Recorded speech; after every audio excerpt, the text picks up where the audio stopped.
avoid wars. We have to have serious deterrence because our enemies need to understand we will use selective, focused, overwhelming military power when we're facing threats like if we want to avoid wars, we have to have serious deterrence because our enemies need to understand we will use selective, focused, overwhelming military power when we're facing threats like an Iranian nuclear weapon. I'm not seeing the peace through strength. I'm seeing permanent militarism and permanent war through strength. Do you ever hold our adversaries responsible, or do you just don't think we have any adversaries? The easiest kind of nuke to make out of uranium is a simple gun type nuke. Are you saying that Mossad fabricated it? Yeah. That's what you're claiming. Here's the offer, take it or leave it. Zero enrichment, full dismantlement. The Iranians told the IAEA, you can inspect any 5 out of 10 facilities here. Carte blanche, go ahead. And they did and found nothing. Experts in Iran's nuclear program, including David Albright, who actually saw the archive, went in there, wrote a whole book on it.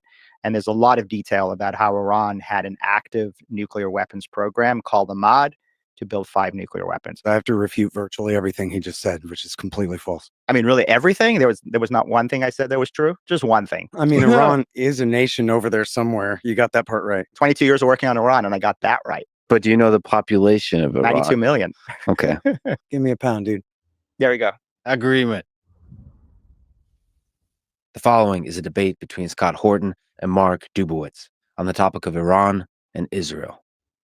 Scott Horton is author and editorial director of antiwar.com, host of The Scott Horton Show, and for the past 3 decades, a staunch critic of U.S. foreign policy and military interventionism. Mark Dubowitz is a chief executive of the Foundation for Defensive Democracies, host of the Iran Breakdown podcast, and he has been a leading expert on Iran and its nuclear program for over 20 years. This is the Lex Friedman podcast. To support it, please check out our sponsors in the description and consider subscribing to this channel. If you do, I promise to work extremely hard to always bring you nuanced, long-form conversations with a very wide range of interesting people from all walks of life.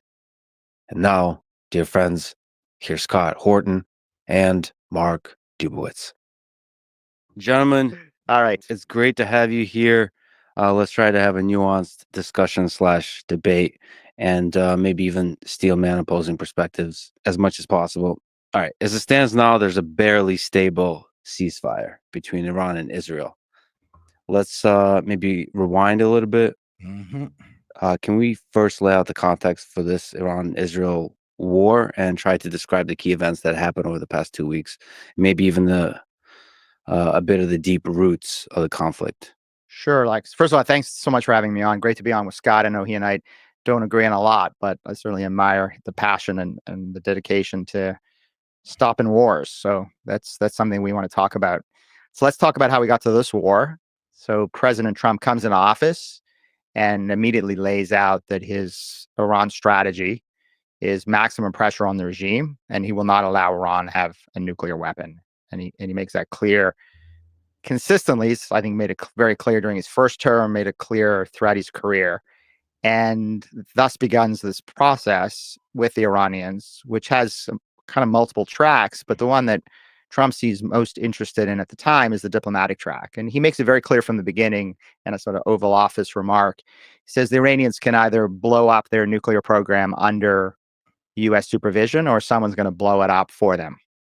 And even though, at the time we think Netanyahu is really trying to push the president into a military campaign, well, I'm sure we'll talk about that throughout the podcast, the president authorizes his lead negotiator and close friend, Steve Witkoff, to begin outreach to the Iranians, and thus begun the Oman round. And it's Oman round because it's taking place in Oman with mediation efforts by the Omanis.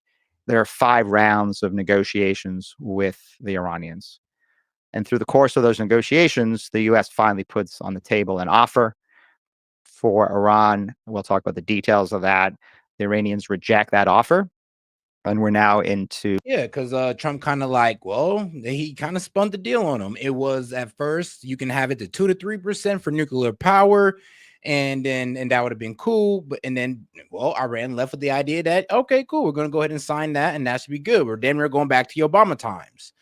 But then they came right back in, and Trump said, well, no, you can't have no nuclear enrichment, and you got to give up your so-called ballistic missiles, pretty much de-arming these guys. To the sixth round, which is supposed to take place on a Sunday. On the Thursday before the Sunday, the Israelis strike, and they go after, in a rather devastating campaign over a matter of now 12 days, they go over and go after Iran's nuclear program, the key nuclear sites, going after weapons scientists who are responsible for building Iran's nuclear weapons program, and also go after top IRGC, Islamic Revolutionary Guard commanders, as well as top military commanders. And yet there's still this one site that is the most fortified site. It's called Fordo. It's an enrichment facility. It's buried under a mountain, goes about 80 meters deep. It's encased in concrete. It has advanced centrifuges and highly enriched uranium. The Israelis can do damage to it, but it's clear it's going to take the United States and our military power in order to severely degrade this facility. And Trump orders the United States Air Force to fly B-2 bombers and drop 12 massive ordnance penetrators, which are these 30,000-pound bombs, on Fordo in order to, as he said, obliterate it, more realistically, to severely degrade it. So that happens. And then he offers the Iranians, as he's been offering all the way through, you have an option. You can go back to Oman. I told you Oman, and you decided to force me to go to Fordo. But now we can go back for negotiations. And he forces a ceasefire on the Iranians, gets the Israelis to agree. And that's where we are today. Like, we're at as you say, a tentative ceasefire that just came into effect. And we'll see now if the Iranians decide to take President Trump on his repeated offers, join him in Oman for another round of negotiations. Scott, is there some stuff you want to add to that? Sure. Well, he started with January, right? Trump's second term here and the maximum pressure campaign. Essentially, as should be clear to everyone now, all these negotiations were just a pretext for war. Trump and his entire cabinet must have known that the Ayatollah is not going to give up all enrichment. That is their latent nuclear deterrent. Their posture has been heavily implied, don't attack us and we won't make a nuke. While America's position was, if you make a nuke, if you start to, we'll attack you. I mean, and let's be real though. I mean, on that argument, they did kind of start to make a nuke at 60% enrichment, and there's no other reason to make a nuke besides that. But it is a fair argument saying that, oh, well, it's just a deterrent. And why would we attack a country that's only like a week or two away from a nuke? Like, what sense would that make? So I'll be real with you. Trump did take a pretty crazy risk by attacking them. Was it successful? You know, yeah, we did destroy their facility. Did they remove some of the uranium? I mean, yet to be seen. But I do have the suspicion that they did. So it's the perfect standoff. But what happened was, and you might remember a few weeks ago, there was some talk about, well, maybe we could find a way to compromise on some enrichment. Maybe they could do a consortium with the Saudis. Maybe there's some way that and then nope, the pressure came down. No enrichment, zero enrichment. But that's a red line. Everyone knows that and even now, it's probably less likely than ever that they're going to give up enrichment. Sure, they bombed Fordo, but they didn't destroy every last centrifuge in that place. And the Iranians are already announcing that they're already begun construction on another facility under a taller mountain, buried even deeper. And, they figured out how to enrich uranium hexafluoride gas, 20 years ago now. And they will always be able to. And this is the slippery slope that we're on with these wars. Is, in fact, I saw our friend here on TV the other day, as he almost pretty much just implied there, saying, well, now Trump has to go in. We were told it's just Israel doing it. Don't worry. But then, no, Trump has to hit Fordo, or else now they'll break out toward a nuclear weapon. So in for a penny, in for a pound, in for a ton. And now, once we bomb Fordo again and Natanz again and the new facility again, then it'll be decided that, nope, as Benjamin Netanyahu said the other day, it would really solve this problem if we just kill the Ayatollah. Then everything will be fine. Then we'll have a regime change. And then what? Then we'll have a civil war with bin Ladenites again in the catbird seat. Just like, and a rainbow will befall the Middle East, and it'll be all one peaceful Arab, it'll be all one peaceful Middle East, as the rainbow befalls the Middle East right after the Iranian regime is toppled. which is the fantasy that the Israelis sell us. Like George Bush put them in Iraq and Barack Obama put them in Libya and in Syria. And we'll have Aziris and Baluchi suicide bombers and Shiite, revolutionaries and whoever all vying for power in the new absolute chaos stand. If you listen to the administration and Mr. Jubas, they're essentially just implying that, like, oh, yeah, mission accomplished. We did it. Their nuclear program's destroyed. Now we don't have to worry about that anymore. But that's not true. Now there's every reason to believe, and we don't know for sure, there's every reason to believe that at least is much more likely now that the Ayatollah will change his mind about God changing his mind and will say that actually maybe we do need a nuclear deterrent. That's really what it's been for this whole time, is a bluff. We have bullets in one pocket, revolver in another. Let's not you and me fight and escalate this thing. It's the same position, by the way, as Japan and Germany and Brazil. Two of the three of those are under America's nuclear umbrella, I admit, but still, where they've proven they've mastered the fuel cycle and they can make nuclear weapons. But hey, since nobody's directly threatening them now, why escalate things and go ahead and make atom bombs? That has been their position the whole time, because after all, they could not break out and make a nuke without everyone in the world knowing about it. And that's why, Lex, and I'm sure you could vouch for me on this, if you've been watching TV over the past few weeks, you'll hear Marco Rubio and all the government officials and all the Warhawks say, oh yeah, 60%, 60%. What do you think they need with that 60%? Implying that, oh yeah, see, they're racing toward a bomb. But you see how they always just imply that?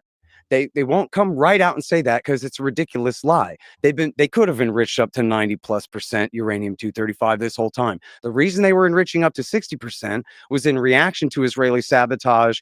First of all, assassinating their nuclear scientists, and then their sabotage at Natanz. They started enriching up to 60%, just like they did in the Obama years, to have a bargaining chip to negotiate away. Under the JCPOA, they shipped out every bit of their enriched uranium to France to be turned into fuel rods and then shipped back into the country to be used in their reactors. And so they're just trying to get us back in that deal. It is an illusion. It is, and I don't know exactly what's in this man's mind, but it's just not true that they're making nuclear weapons. And it has been a lie of Benjamin Netanyahu and his Likud party regime, and for that matter, the Kadima regime of Ehud Olmert before him, that this is a threat that has to be preempted, when in fact, it never was anything more than a latent nuclear deterrent. Maybe a good question to ask here is, what is the goal for the United States and Iran in relation to the nuclear, Iran's nuclear program? What is the red line here? Does Iran have this need for a latent nuclear deterrent? And what is the thing that's acceptable to the United States and to the rest of the world? What should be acceptable? Yeah, Lex. So there was a lot to unpack there. So let's sort of just back up a little bit and let's talk about, first of all, the regime itself. Islamic Republic of Iran came into power in 1979. It has been declared a leading state sponsor of terrorism by multiple administrations, dating back to the Clinton administration, by Obama, by Biden, by Trump. True. And it is a regime that has killed. But we are not going to sit here and pretend like the Iranian regime doesn't support any regime or any Islamist regime that goes against Israel or America. Now, is that because that, we support any regime that goes against them and their allies? For sure.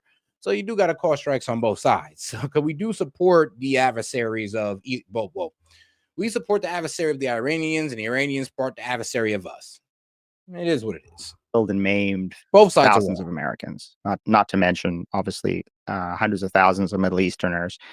It is a regime that has lied about its nuclear program. It never actually disclosed its nuclear sites. All these sites were discovered by Iranian opposition groups, by Western intelligence agencies, and the International Atomic Energy Agency, which is the UN agency responsible for preventing proliferation, has come out again and again over many, many years in reports, very detailed reports, describing Iran's nuclear weapons program.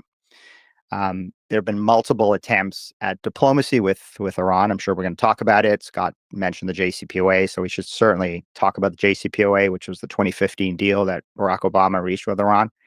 But multiple attempts to actually get the Iranians to negotiate away their nuclear weapons program. I mean, it's worth mentioning that if Iran wanted to have civilian nuclear energy, there are 23 countries in the world that have it, but they don't have enrichment and they don't have reprocessing. We sign these deals called the gold standard with the South Koreans, with the Emiratis, with others. And we say, if you want civilian energy, you can have power plants You can buy your fuel rods from abroad, but there's no Mhm. reason to have enrichment or plutonium reprocessing because those are the key capabilities you need to develop nuclear weapons.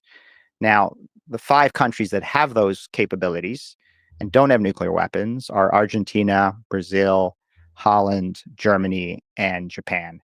And I think it's the view of many administrations over many years, including many European leaders, that the Islamic Republic of Iran is very different from those aforementioned countries because that it has been dedicated to terrorism. It's been killing Americans and other Westerners and other Middle Easterners, and it is a dangerous regime. You don't want to have that dangerous regime retaining the key capabilities and needs to develop nuclear weapons. But I want to kind of get back more to the present. I mentioned this was around the negotiations at Oman.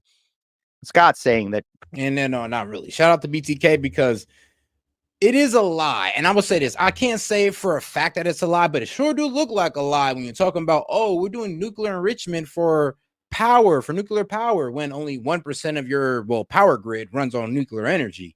So I am looking at around with the side eye, like, yeah, okay, well, if that's the truth, then why isn't at least 30%? Shit, I'd have been okay with 20% of your electrical grid being ran off energy. I mean, nuclear energy. Then we could have made a case, but 1%. Sorry, Iran. It's hard for it to not see you guys as, well, only doing it for the bomb. And then that's what it sounds like. And I understand it because with the bomb, you guys have some type of, well, stance on the global stage. You are able to show aggression on there. Without it, you are at the, well, behest of the United States and other countries with the nuke. President Trump had said, here's the offer, take it or leave it, zero enrichment, full dismantlement. Well, in fact, that wasn't the offer that was presented to the Iranians at Oman. The offer was a one-page offer, and it Okay. said you can temporarily enrich above ground. You've got to render your below ground facilities, quote, non-operational. And then at some time in the future, 3-4 years, as Scott said, there'll be a consortium that'll be built, not on Iranian territory. It'll be a partnership with the Saudis and the Emiratis. It'll be under IAEA supervision. And that enrichment facility will create fuel rods for your nuclear reactors. So And I do agree with you, BTK. Iran is our enemy, but why? And it ain't just because they hate our lifestyle. Like, let's not believe what they told us about Osama bin Laden. You know, they hate our freedoms, as George Bush said. Let's not believe that lie. Let's understand why these people consider us enemy. And here's the thing, they are our enemy, but I don't see them as these like radical group that's willing to take America out and Israel out, even if it means taking themselves out.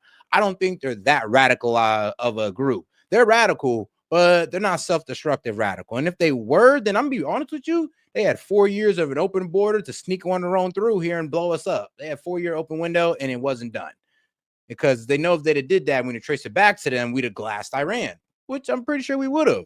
So let's be real, they're not as suicidal as we think they are. that was the offer presented to Iran.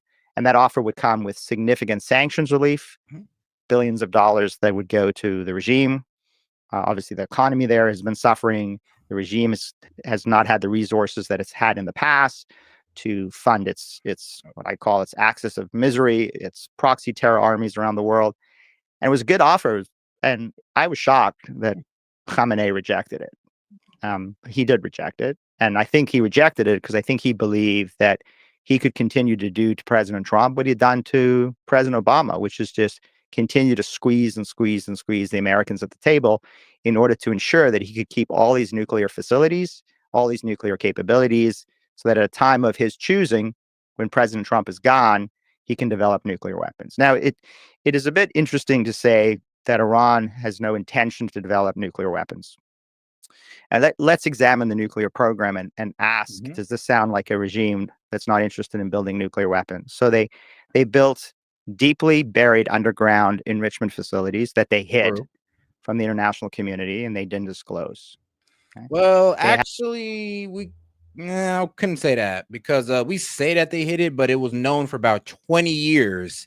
And even when Iran found out that everybody knew, they didn't do nothing to hide it. And then here's the thing, though, that's not giving Iran a break because I mean, like, let's be real, you put all that energy into an underground facility, and we've been knowing about it for the past 20 years. I mean, what's the point of tearing it down? You already put all that money into it. had an active nuclear warhead program called the MAD, which ended in 2003 formally when the United States invaded Iraq. And we know that because not only has that been detailed by the IAEA, but actually Mossad, in a daring operation in Tehran, took out a nuclear archive and brought it back to the West. And then the IAEA, the United States, and the intelligence communities went after this detailed archive, went into it, and discovered that this supreme leader, Ayatollah Khamenei, had an active program to build 5 atomic warheads, and was a very detailed program with blueprints and designs, all of which was designed under Ahmad to build a nuclear weapons program. So again, it's interesting to say that he doesn't have the intention to build nuclear weapons when he actually had an active nuclear weapons program. And we can talk about what happened to that program after 2003, and there's a lot of interesting details. So when you combine the fact that he has an active nuclear weapons program, he has sites that are buried deep underground, he has weapons scientists who come out of the Ahmad program and continue to work on the initial metallurgy work and computer modeling designed to actually begin that process of building a warhead. And all of this has been hidden from the international community. He has spent estimates of $500 billion on his nuclear program in direct costs and in sanctions costs.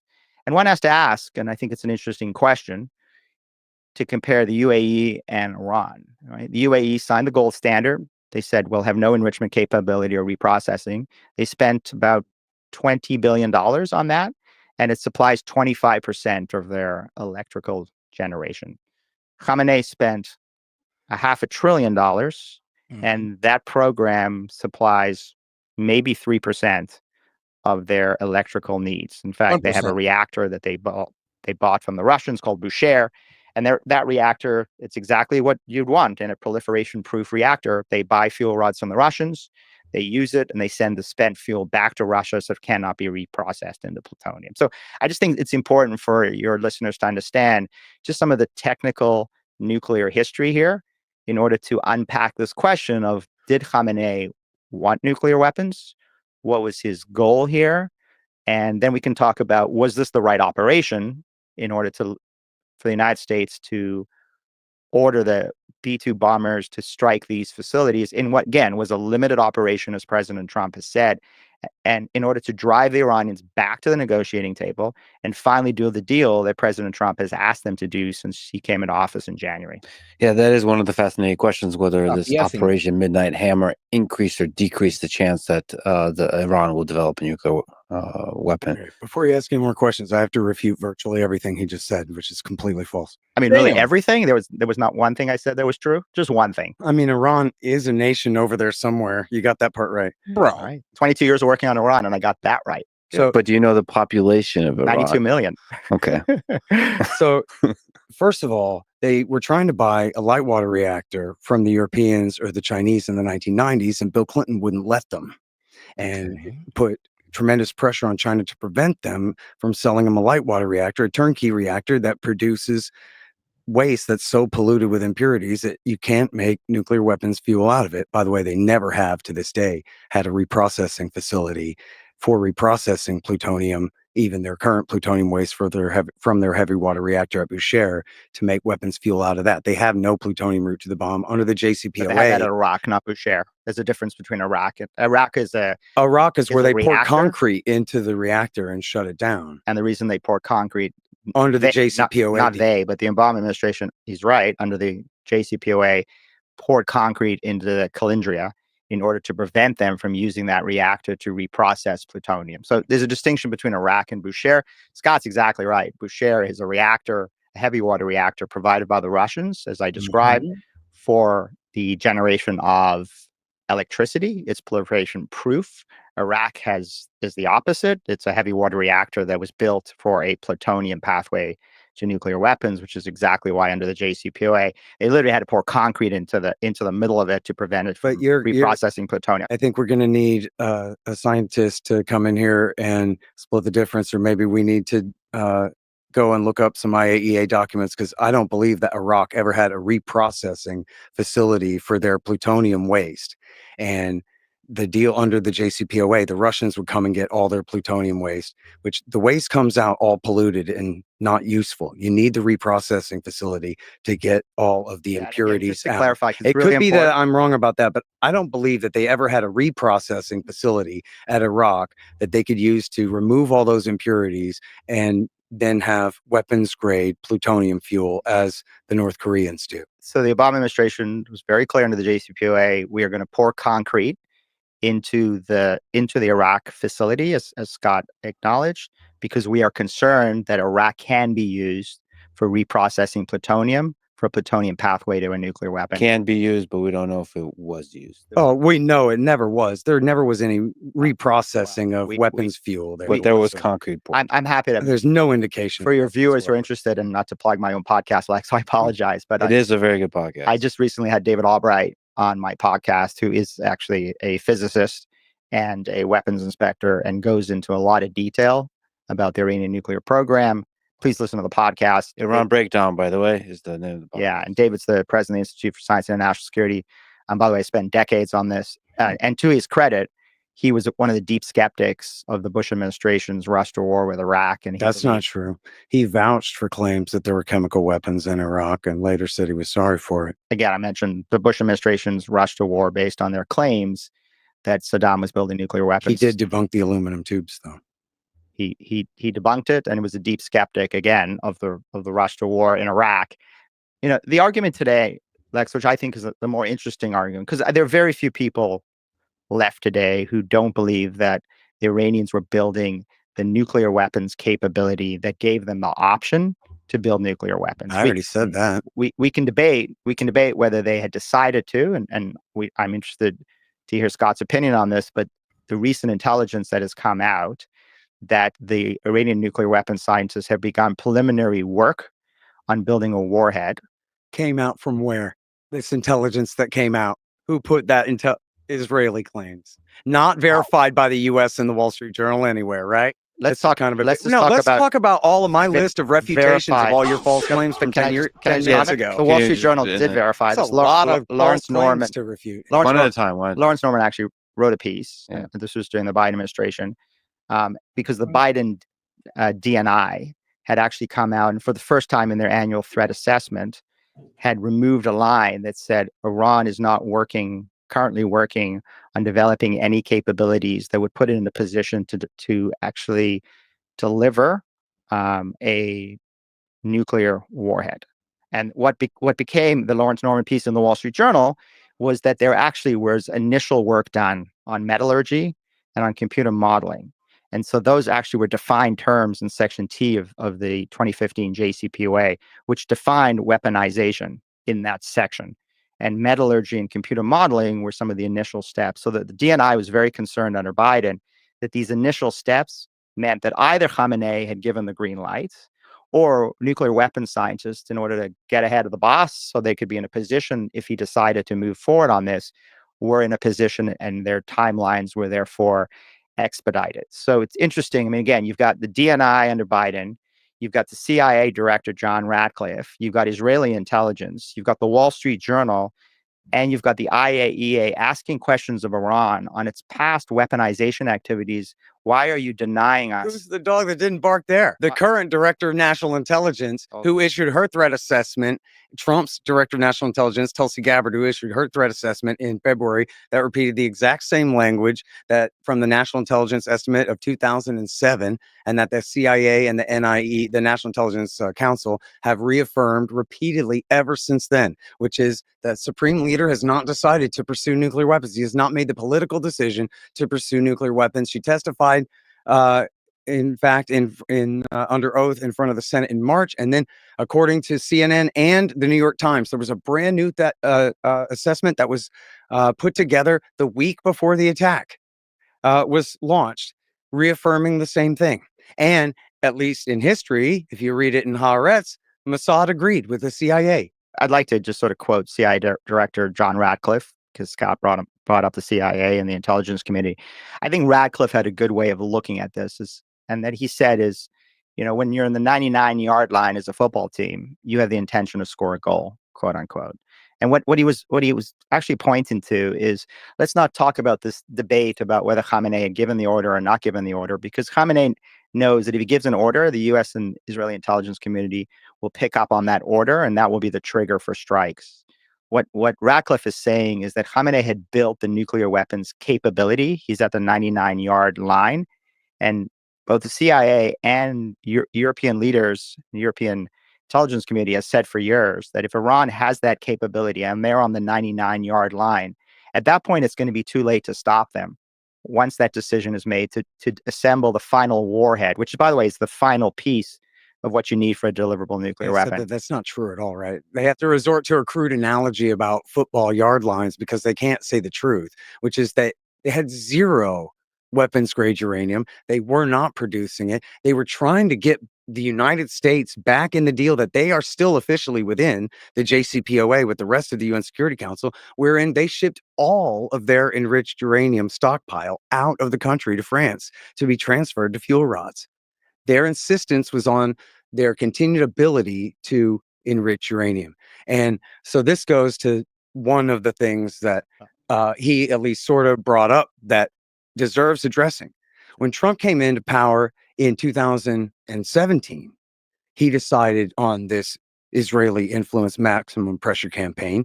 And he said the JCPOA was the worst deal in the history of any time any two men ever shook hands, and all these kinds of things in his hyperbolic way, which of course made it very difficult for him to figure out a way to stay in the thing or to compromise along its lines.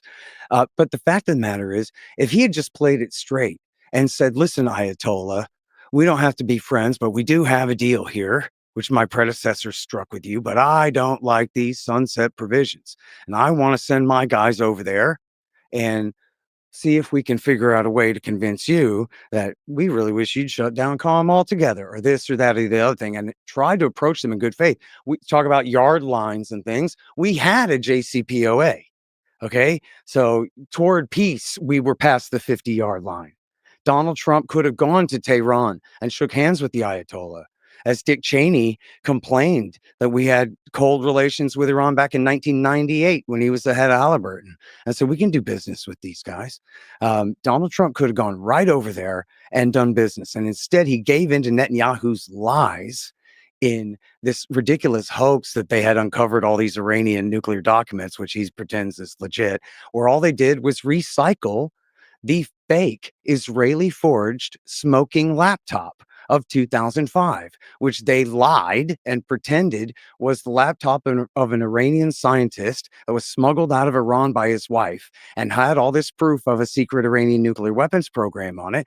But every bit of that was refuted, including the thing about the warhead, he said, was refuted by David Albright and his friend David Sanger in the New York Times, that all those sketches of the warhead for the missile were wrong because when Mossad forged the documents, they were making a good, educated guess, but they didn't know that Iran had completely redesigned the nose cone of their mid-range missiles and had an entirely different nose cone that would require an entirely different warhead than that described in the documents. And why would they have been designing a warhead to fit in a nose cone that they were abandoning? And so that was refuted. David Albright completely discredited your claims there, pal. And then they later admitted that it was a CIA laptop. There was no laptop. And they later admitted, Ali Heinonen admitted, who was a very hawkish, one of the, not director, but a high-level executive at the International Atomic Energy Agency, admitted that that intelligence was brought into the stream by the Mujahideen-e-Khalq communist terrorist cult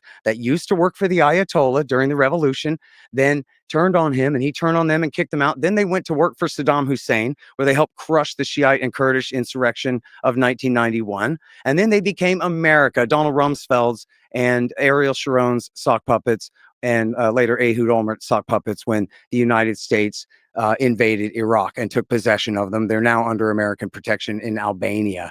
And these are the same kooks who just a few weeks ago, you might remember, saying, look, new satellite pictures of a whole new nuclear facility in Iran. Isn't it funny how no one ever brought that up again? Didn't bomb it. It was nothing. It was fake. Just like before when they said, hey, look, here's a picture of a vault door.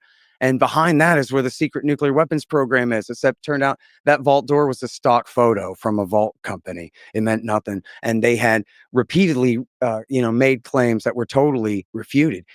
Just like I'm about to refute his claim that they ever were the ones who revealed, for example, Natanz. He was implying that Natanz and Calm were both buried and hidden until revealed, I think you said, by dissident groups, that is the MEK, sock puppets of the Israelis. But it was your friend David Albright, not the Israeli Mossad through the MEK, who revealed Natanz facility. Ask him, he'll fistfight you over it. He claims credit. He was first and said, this is a facility.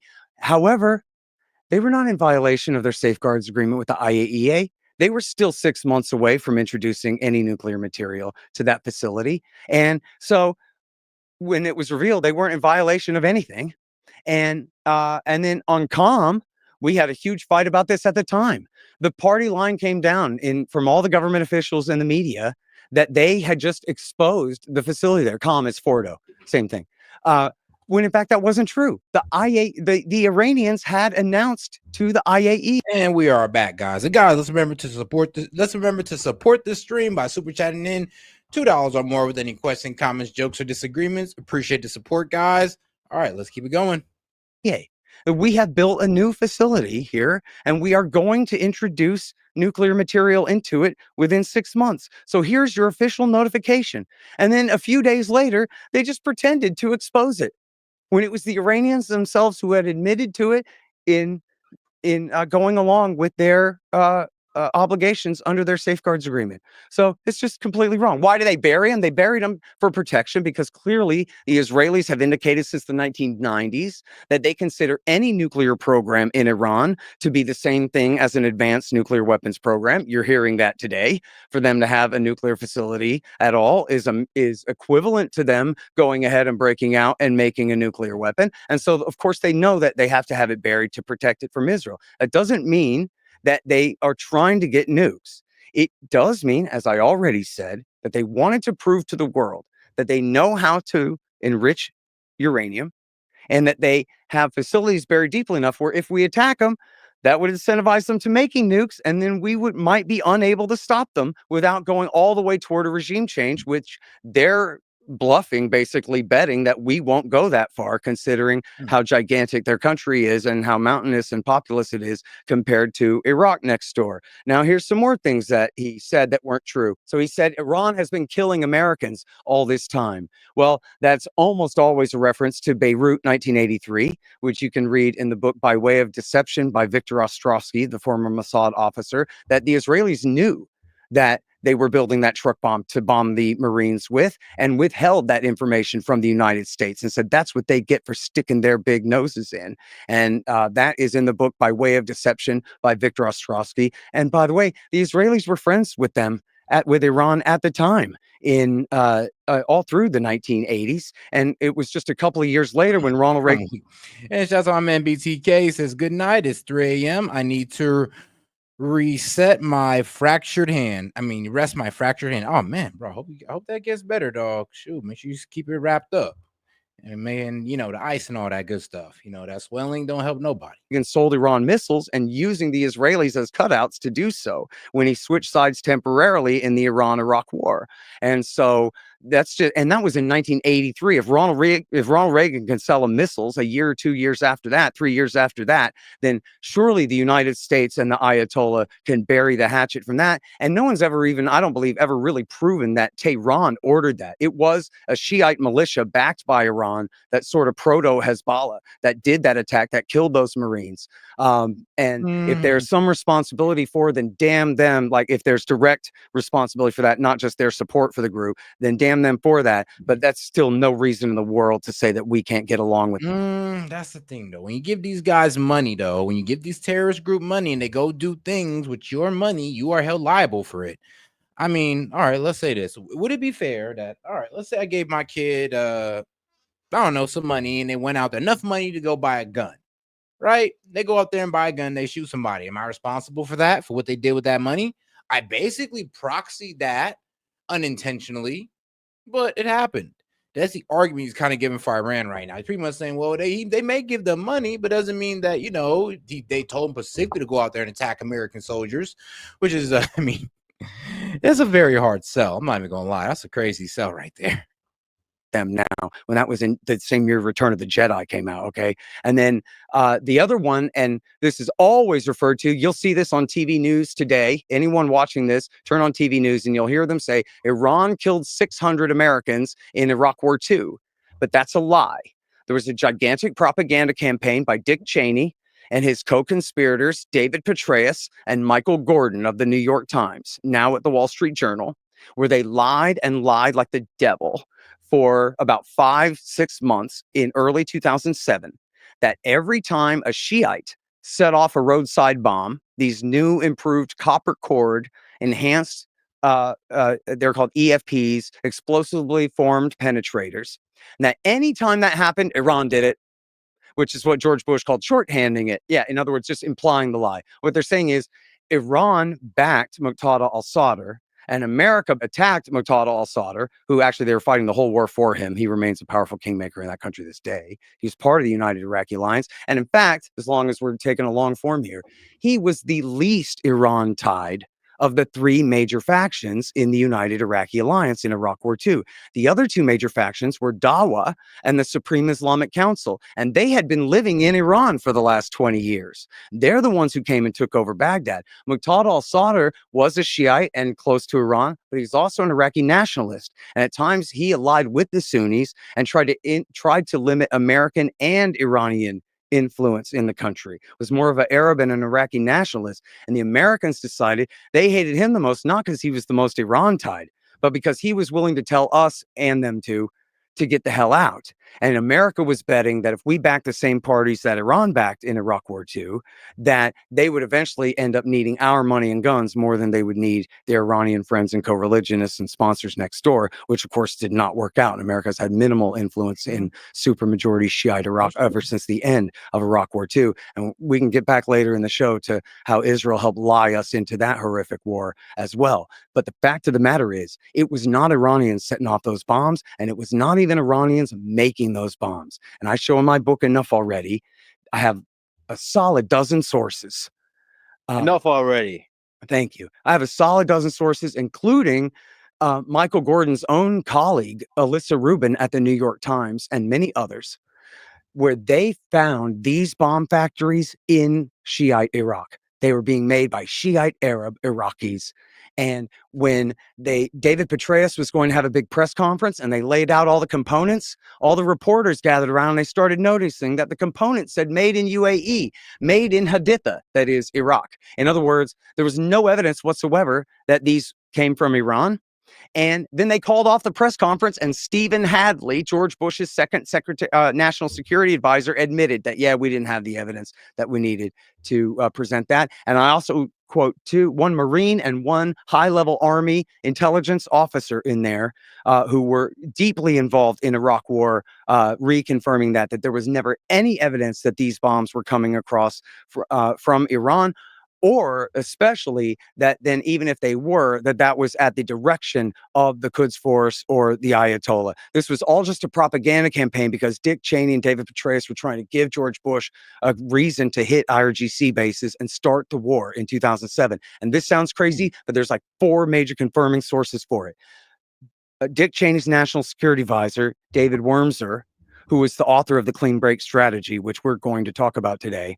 David Wormser in 2007 was saying, we want to work with the Israelis to start the war with Iran, to force George Bush, to do an end run around George Bush and force him into the war. And that was reported originally by Stephen Clemens in the Washington Note, but it was later confirmed in the New York Times and by the Washington Post reporter Barton Gellman in his book Angler on Dick Cheney, that there was this huge, this was the end that they were going for, was they were trying so hard to force a war in 2007. And it was the commander of CENTCOM, Admiral Fallon, who said, over my dead body, we are not doing this. And then a few months later, the National Intelligence Council put out their NIE saying that there is no nuclear weapons program at all. And W. Bush complained in his memoir, Lex, that in his story, it's the Saudi king, His Royal Highness Abdullah, rather than Ehud Olmert. But he's saying, I'm sorry, Your Highness, Majesty, I can't attack Iran's nuclear program because my own intelligence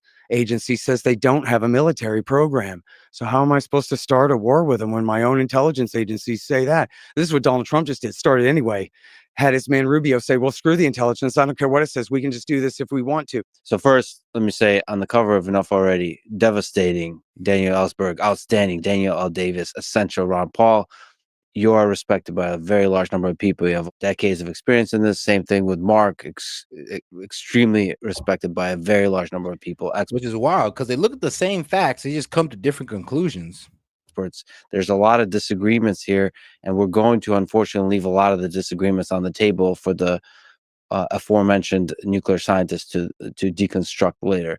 So let's not like try to, every single claim does not have to be perfectly refuted. Let's just leave it on the table, the statements as they stand, and let's try to also find things we kind of agree on, and try, I know this might be difficult, but to steel man the other side. That's the thing I would love to ask you.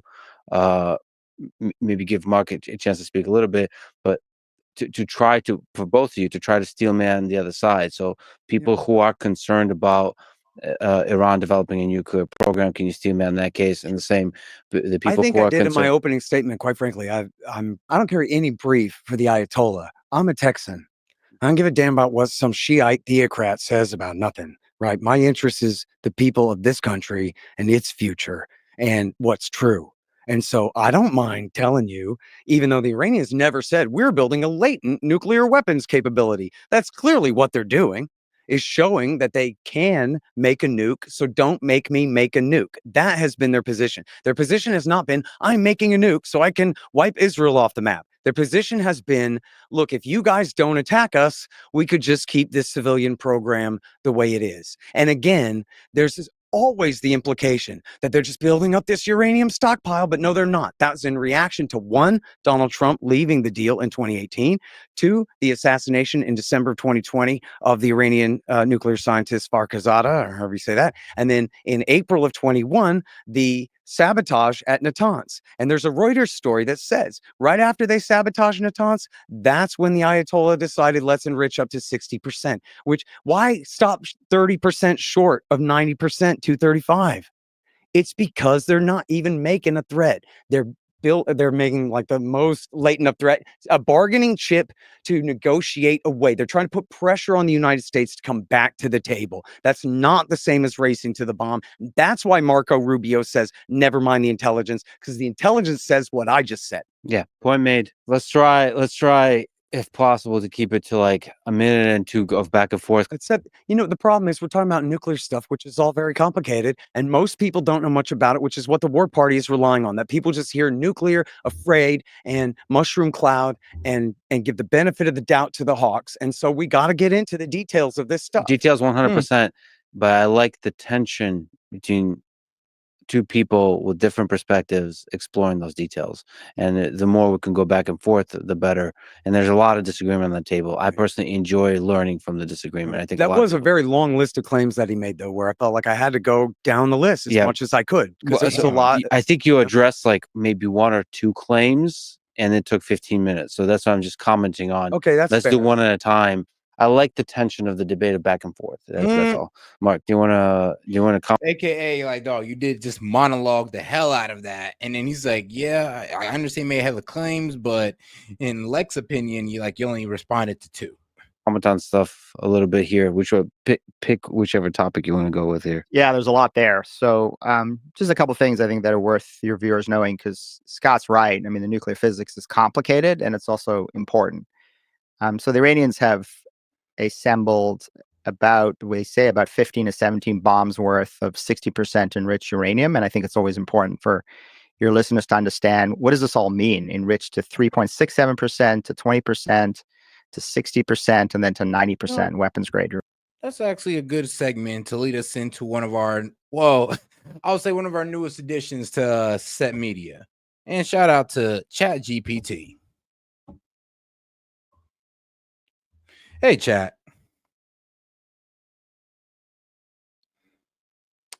Hey, great to hear from you again. What's up? Let me know if there's anything I can do for you.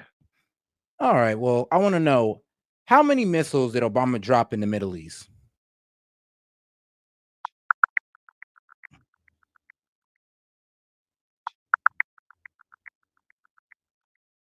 During President Obama's time in office, there were hundreds of drone strikes in the Middle East and surrounding regions, with estimates of around 500 or more strikes. These were mainly in countries like Pakistan, Yemen, and Somalia. Let me know if you want any more details on that. All right. Now, were there any bombs that he also dropped on African countries or just Middle Eastern?